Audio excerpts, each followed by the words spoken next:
ده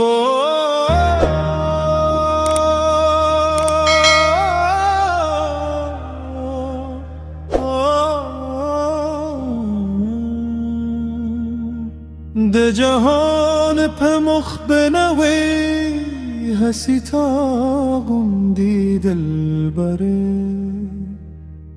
پری روی عنبر بوی سنبل موی سمن بره ده جهان پمخ بنوی هسی تاغم دی دلبره پری روی عنبر بوی سنبل موی سمن بره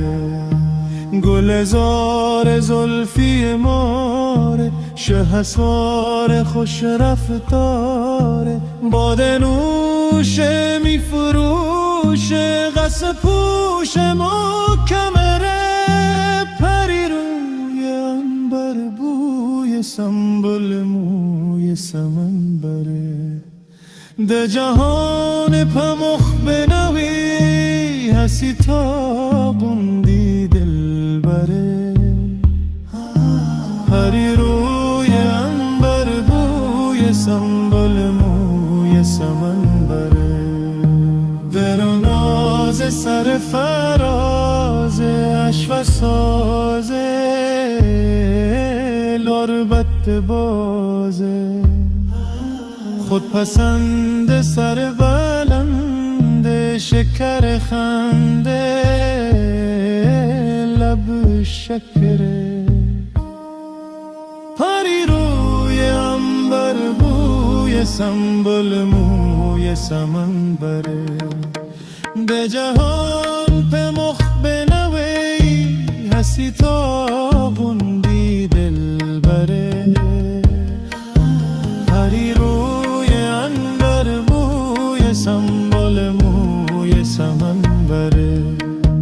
طربناک قریوان چاکه تلبی باکه تشت پاکه خود رای خود نمای خود استایه خوش هنره پری روی عنبر بوی سنبل موی سمن بره ده جهان پمخ بنوی هسی تاغم دی دلبره پری روی عنبر بوی سنبل موی سمن بره